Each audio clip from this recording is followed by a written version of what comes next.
pelo menos me comunicar. Tá bom? Como vocês podem ver aí, o tema de hoje vai ser métodos de estudo e preparação para torneios. Tá bom? Vamos fazer a primeira parte um pouquinho teórica, eu vou dar alguns conselhos, algumas recomendações, e já na segunda parte a gente vai para o tabuleiro, né? Que é o que a gente gosta. Então vamos começar. Uma pergunta que eu sempre recebo é: o que eu preciso para me tornar um bom jogador? Eu estou estudando faz 5 anos, eu estou jogando torneios e parece que meu rating antes de ir para cima está indo para baixo, né? Então, nem sempre estudar 5 horas ou 7 horas é o melhor jeito de melhorar como xadrezista. Talvez muitas vezes trabalhar 1 hora do jeito certo ajuda muito mais ainda. Então, vamos botar primeiro de um jeito simples. O que é preciso para se tornar um jogador correto? Primeiro, domínio de abertura. Muito importante. É melhor você conhecer bem uma abertura que conhecer 5 aberturas diferentes de um jeito muito superficial. Quando a gente fala de conhecer a abertura, não só estamos falando da teoria.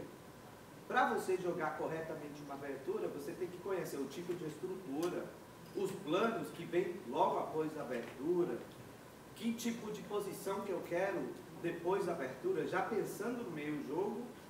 E nem sempre, hoje em dia, que tem muita participação do computador e muita gente fala: não, mas isso aqui é 0,50, isso aqui é 0,75, pela avaliação do computador, nem sempre é o jeito correto, porque nem ajuda muito se você não entende bem para que está o 0,75. Logo após vem o meio jogo. Quando a gente fala do meio jogo, é o aspecto estratégico. Como que eu jogo o meio jogo corretamente? Como que eu coloco, ou eu consigo chegar à conclusão correta? O que eu tenho que entender? E aí que entra a estratégia. Obviamente também é importante a tática, e tudo isso junto faz que a gente tome a decisão correta. E finalmente, provavelmente a parte do jogo menos estudada pela maioria dos jogadores, especialmente na faixa dos 1.700 até talvez 2.200, que são os finais. Porque muita gente fala: para que eu vou estudar finais se eu nunca chego no final, né? Sempre, a partida está quase sempre decidida no meio jogo. Mas a verdade é que para você ser um bom jogador de meio jogo, você tem que entender finais. Porque senão, como que você sabe que peça trocar? Qual peça que eu não devo trocar? Então tudo isso faz que você seja realmente e se torne um jogador melhor. Vamos começar agora com as perguntas típicas, né? Estudo, jogo e não melhoro. O que eu preciso fazer? Antes que nada, sempre que alguém me consulta, é difícil dar um palpite do que é preciso realmente para esse jogador melhorar. Por exemplo, qual é o seu nome?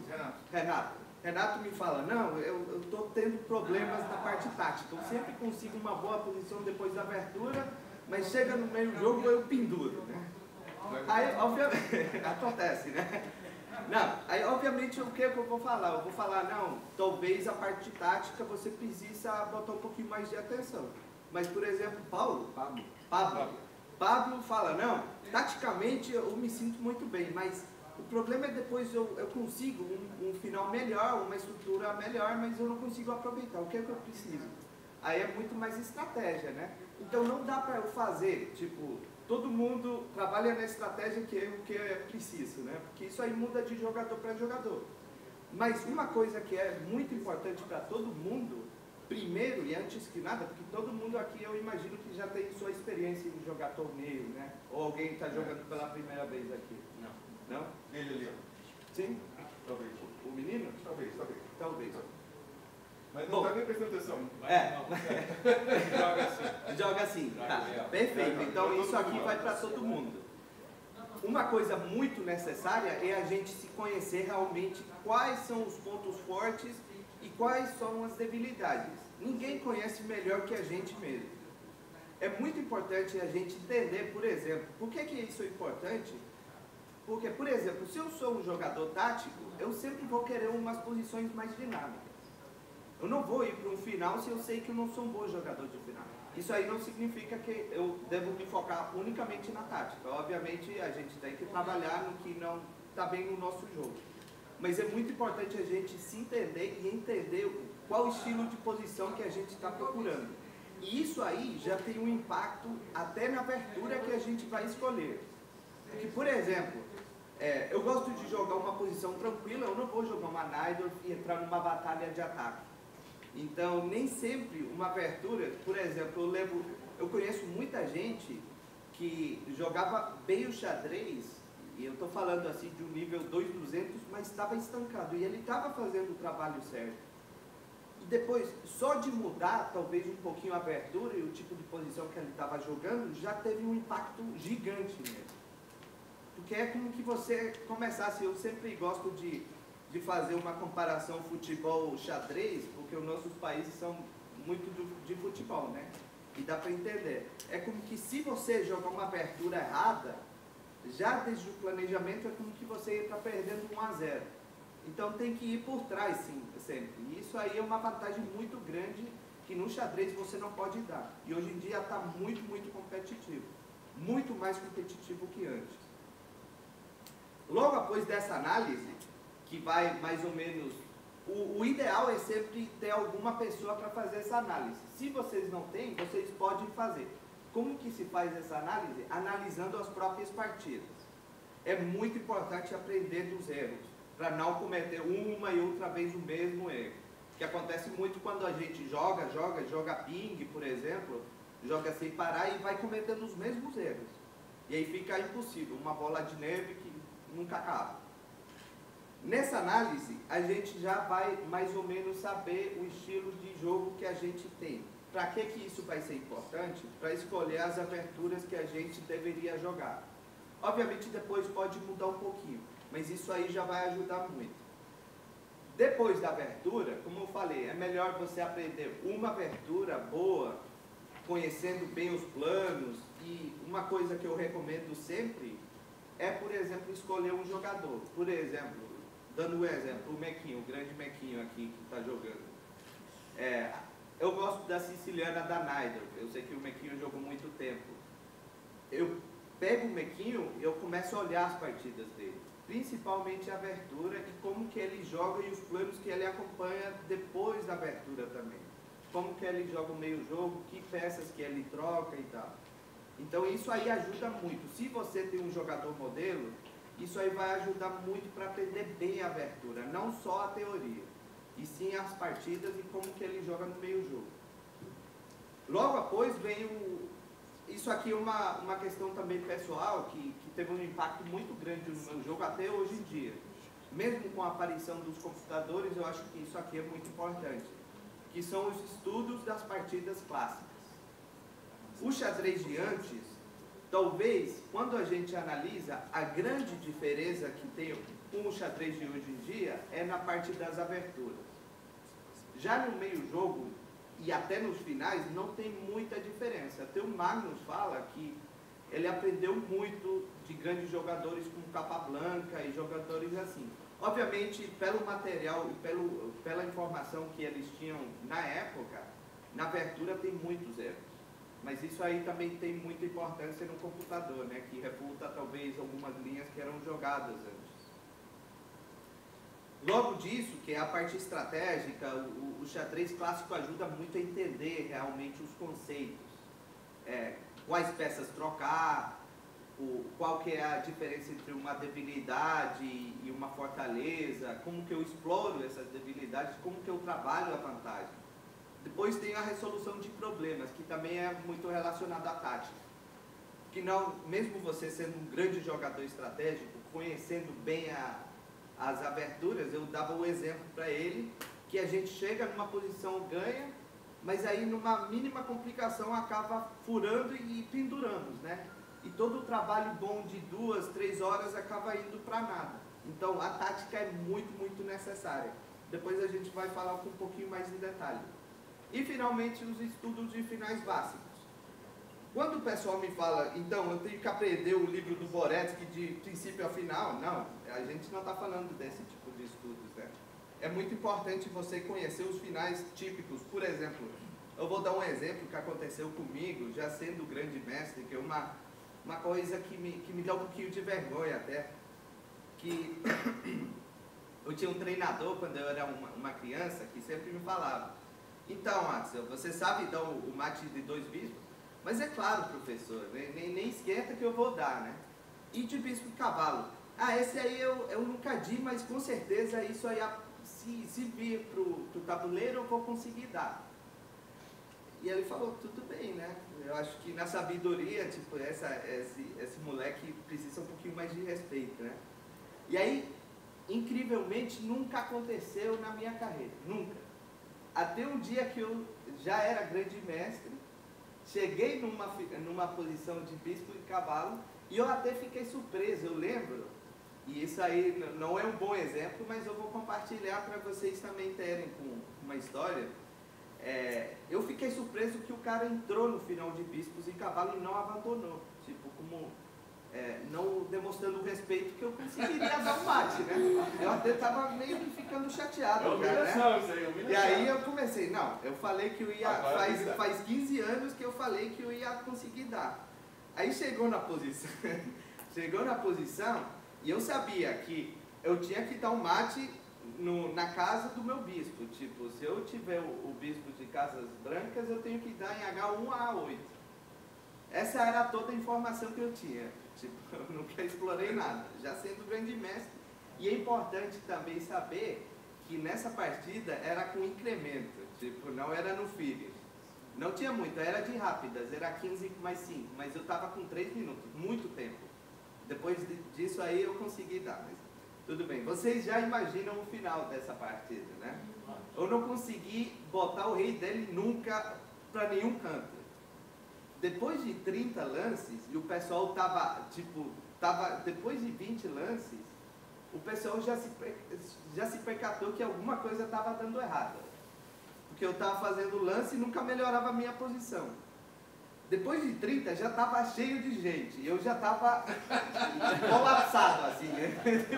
Eu só queria sair correndo daí. E a história finaliza que no lance 35 eu propus empate, eu não quis nem tentar porque eu sabia que não ia chegar. Então aí ficou a melhor ensinança da situação, que mesmo parecendo muito fácil, que a gente pode até resolver, e pode acontecer com alguns de vocês que nunca estudaram e conseguem dar, mas ajuda muito, porque é muito simples. Depois disso, a primeira coisa que eu fiz chegando em casa é aprender, né? E 1 minuto bastou para entender que tem um truque da L, que não sei se vocês conhecem, que ajuda e faz tudo muito mais fácil. Então, desculpa? W. Então, tudo isso poderia ser evitado se eu escutasse aquele mestre que me falou: você tem que aprender. E eu falava: não, vou dar um jeito, né? E nem sempre, tipo, até pode acontecer, mas é muito mais fácil se a gente evita esse tipo de situação. Futebol é pênalti, né? Não, nem precisa, né? Então, os finais são muito, muito importantes. Obviamente, bispo e cavalos vocês têm que dominar, e principalmente os finais de torre, que são os finais que mais acontecem no xadrez, né? Final de torre, e não só para convertir, senão também para defender, porque esse conhecimento vai até salvar muitas situações que talvez não podem ser salvadas se você não conhece o final típico. Porque, por exemplo, se seu oponente não conhecer bem a posição, você até pode aplicar algum truque, algum conhecimento, ou passar ou fazer uma simplificação, sabendo que para o final que você está passando, você vai conseguir segurar. Bom, vamos falar um pouquinho do análise introspectivo, que é o análise do jogador. Isso aqui são os passos e as recomendações que eu botei aqui, que eu acho que são muito importantes. Primeiro, análise. O estilo de jogo é muito importante, e todo mundo tem um estilo. Talvez hoje em dia o xadrez está exigindo muito mais ser mais flexível. Você precisa e tem que deixar bem claro se seu estilo é posicional, tático, dinâmico, o estilo que você tem. Obviamente, o ideal é que mesmo você sendo, por exemplo, posicional ou dinâmico ou tático, você também consiga jogar outros tipos de posições. mas com certeza a maior diferença que você vai fazer com o seu oponente é jogando o estilo que você melhor conhece, o que mais cômodo você se sente. Isso aí ajuda muito para compreender as fortalezas e as debilidades. E como diz o ditado aí lá embaixo, analisar as suas carências e habilidades para poder trabalhar nelas. Não é só que a gente faz análise para saber, senão para trabalhar e focalizar o trabalho nessa parte do jogo que a gente tem. Obviamente, não significa que a gente, se por exemplo tem uma fortaleza no ataque, se a gente é muito bom no ataque, tem que deixar isso aí do lado. Mas com certeza é muito melhor. Se a gente sente que cada vez que o nosso oponente está nos atacando, a gente sofre, talvez é melhor deixar um pouquinho do lado, por enquanto, e focalizar mais que nada nessa parte do jogo que a gente está sofrendo, para ter um impacto maior. Como que eu escolho as aberturas a ser jogadas? Como que eu sei qual abertura que é a que eu melhor vou me desenvolver? Isso aí tem muito a ver com análise. Por exemplo, eu acho que é muito importante, antes de você escolher a abertura que você vai jogar, é muito importante você entender que tipo de jogador que você é. Que não serve muito você escolher uma abertura porque você viu um livro aí e depois a abertura acaba não sendo muito bom para seu estilo. Então é muito importante acompanhar esses passos. Primeiro, fazer essa análise e depois escolher a abertura acorde ao resultado que saiu na análise. Então, esse comércio que a gente vai fazer escolhendo a abertura, eu sempre recomendo, porque hoje em dia tem muito, o pessoal quer jogar 5 aberturas diferentes sem conhecer uma muito bem. Esse é um erro que acontece muito, especialmente hoje em dia com as máquinas. Porque a gente tem uma coisa na cabeça que imagina que, por exemplo, se eu jogo só E5, o meu oponente vai preparar e vai refutar o E5. Isso aí não acontece. Tipo, se você conhecer bem uma abertura, não tem como uma preparação de meia hora, de 1 hora, refutar todo o estudo e todo o trabalho que você fez em 1 mês, 2 meses, 3 meses, o tempo que você tem. Então, se você, e eu imagino que a grande maioria de vocês tem xadrez como um hobby que vocês têm, não sei, 1 hora a semana, 3 horas a semana, o tempo que vocês podem dar para o xadrez. Então, eu recomendaria se focar e aprender bem essa abertura. E quando eu falo, repito de novo, quando eu falo de aprender a abertura, eu não estou falando só da teoria da abertura. Sempre acompanhar esse conhecimento teórico com os exemplos de partidas modelos. E eu acho que isso aí fica muito mais fácil sempre que a gente escolhe um jogador a seguir, para acompanhar. E de novo, também, como fala aí, conhecer a abertura também significa ter um conhecimento da estrutura que eu estou querendo jogar. Quais que são os planos e de que jeito, por exemplo, se eu jogo, para dar um exemplo, se eu jogo E4, como que eu consigo atacar? Tipo, porque não vai ser significativo que eu consiga uma vantagem se eu não conheço os planos típicos da posição. Ou vai ficar muito mais difícil se eu tenho que encontrar esses planos no tabuleiro, que tem grandes chances que eu não consiga encontrar o plano correto. Então, vai ajudar muito assistir essas partidas modelos. A importância dos clássicos. Por que eu deveria estudá-los se hoje em dia o xadrez melhorou muito com a aparição dos computadores? É verdade que talvez no cálculo concreto, hoje em dia o xadrez está muito mais preciso. E na verdade, quando a gente, por exemplo, assiste, muitos dos jogadores e muitos dos torneios hoje em dia, é como que não respeitam os princípios que a gente aprendeu quando começou a jogar. E isso eu estou falando já sendo da geração nova, né? Da geração dos computadores.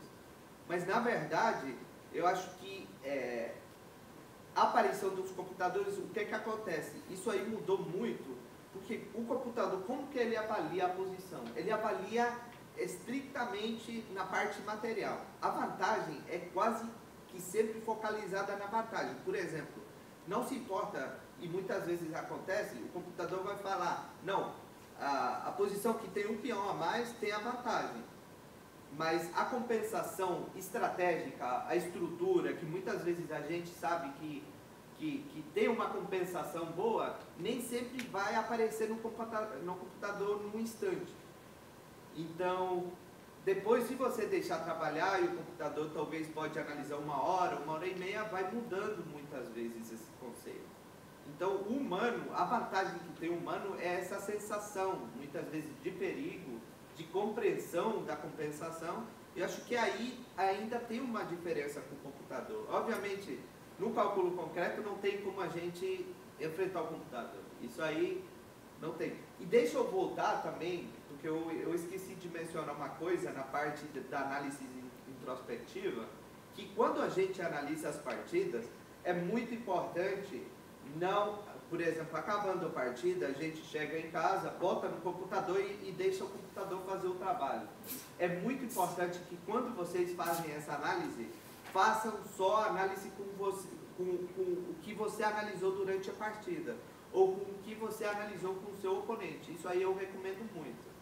Quando vocês acabarem a partida, é muito bom você fazer essa análise. Obviamente, às vezes a gente está meio que chateado, está nervoso porque deixou escapar uma situação, não está à vontade de fazer essa análise. Mas é muito boa para melhorar e para crescer ao longo prazo. E talvez o que eu vejo como claro, os lances, as ideias que eu vi, o meu oponente não viu, ou até ele viu um pouquinho mais e vai ajudar também para eu compreender muito melhor a posição, muito melhor a partida que a gente jogou. Então, qual que deveria ser a utilidade da computadora quando a gente analisa? É simplesmente para confirmar que eu não pendurei tudo, né? Então, por exemplo, eu boto toda a minha análise e depois eu confirmo com o computador, não do outro jeito. Porque, obviamente, se você botar o computador, fica tudo muito mais fácil, mas o processo não vai ser muito útil ao longo prazo. Então, muito importante, cada vez que você analisa, tenta botar suas análises e só utiliza o computador para confirmar que o que você analisou foi correto. Ou para entender um pouquinho melhor, porque o computador ajuda. A gente não pode ignorar isso, a gente não pode deixar de utilizar uma ferramenta que ajuda muito ao jogador. E tática, é realmente necessária? Obviamente que sim. Praticamente todas as decisões que a gente vai tomar fora da abertura, ou até na abertura, tem muita relação com a tática. Talvez não imediatamente, mas sim com os temas que vai ter a posição. Então, é muito importante fazer tática e eu acho que o maior impacto no pessoal que não tem muito tempo para dedicar no xadrez é estar sempre muito ativo na tática. Porque se você não jogar muito xadrez, se você não jogar muitos torneios, acontece que vocês vão estar jogando aqui em Niterói, esse Open, e o próximo torneio vai ser lá por janeiro, por exemplo. O que acontece? A gente estudou teoria, a gente fez todo o trabalho, com certeza isso aí não vai ajudar nada se a gente não está bem taticamente. Então, qual que seria a utilidade da tática? A tática é tipo um ginásio que a gente vai, tem que treinar a cabeça. Com 15 minutos, 20 minutos de tática, e hoje em dia que tem tudo no celular, que a gente tem essas aplicações que podem fazer tática, 15, 20 minutos por dia vai ajudar muito. Para estar muito... E acontece até para mim, porque hoje em dia eu quase nem estou jogando mais. Esse é o meu segundo torneio pensado, terceiro torneio se eu contar o torneio que eu joguei no Pé do Mano, na casa do nosso senador nacional aí, Antio. Então, obviamente, como eu não estou jogando muito, eu cheguei aqui na primeira rodada cheio de dúvidas. Porque é muito mais fácil você estar com confiança se você joga mais. Então, quando eu joguei aqui, a semana prévia, eu fiz muita tática. Obviamente, acompanhei também para tipo, estudos de aberturas e também como eu trabalho com alguns alunos, isso aí ajuda muito. Mas, com certeza, para vocês, não sei se alguém treina aqui ou joga um pouco menos, fazer 15, 20 minutos de tática por dia ajuda muito. Eu vou recomendar isso muito. A tática para que é útil? Concreção da vantagem, a gente sempre fala. Se a gente trabalhou bem estrategicamente, vai ter uma parte onde a tática vai entrar em jogo e a gente tem que dominar isso. Talvez não precisamente tem que ser o nosso ponto forte, mas a gente tem que dominar. E o desenvolvimento concreto de ataque é muito, muito importante. A gente não pode atacar bem se não consegue ver os golpes táticos. Vai ser muito mais perigoso para a gente e a gente não pode ser um jogador exclusivamente de defesa. Quando tem a oportunidade de ataque, a gente tem que aproveitar isso. E finalmente, por que eu tenho que estudar e conhecer os finais?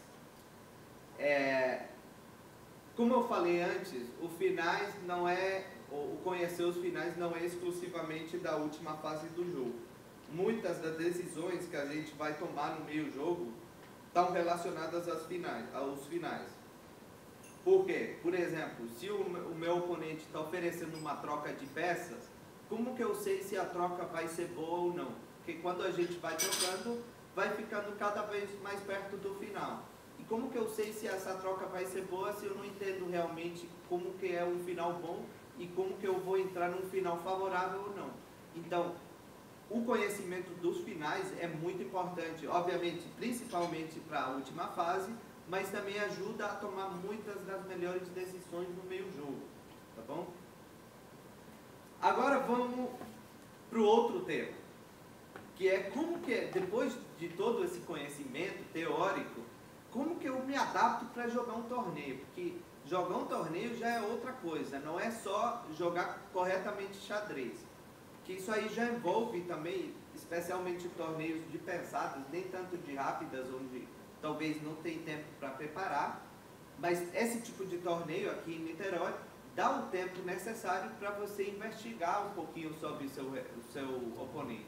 É muito importante você conhecer o seu oponente. E assim como a gente fez uma análise própria, é muito importante você fazer uma análise do seu oponente, não só na abertura, mas também do estilo de jogo que ele tem. E como que a gente faz, por exemplo, vendo as partidas que ele jogou, por exemplo. Todo mundo, até o Magnus, até o cara mais fera do xadrez, tem ponto fraco e tem um ponto forte. Obviamente, o pessoal mais forte é muito mais difícil explorar essa parte mais débil. Mas todo mundo, eu tenho. Obviamente, ninguém fala para o outro cara porque a gente não pode dar essa informação. Mas isso aí, se você fazer corretamente, você vai conseguir perceber ao analisar as partidas do seu oponente. Por exemplo, uma coisa que aconteceu comigo, e eu sempre que eu dou esse tipo de palestra, eu gosto de exemplificar o que aconteceu, como que foi, e muitas vezes também me levaram, qual que é a ideia e como que eu adapto para jogar um torneio, porque é muito melhor, por exemplo, para dar uma ideia, é muito melhor você levar o seu oponente para um terreno que ele não domina, que tem uma vantagem de, não sei, de 0,50 segundo o computador, de uma posição que eu não consigo jogar direito, ou até meu oponente vai se sentir muito mais cômodo. E isso aí me leva justamente a ver a seguinte posição que a gente vai ver, que foi de uma situação, um dos meus melhores momentos xadrezísticos, quando eu joguei contra o Shirov, lá em Floripa. Só um minuto que eu...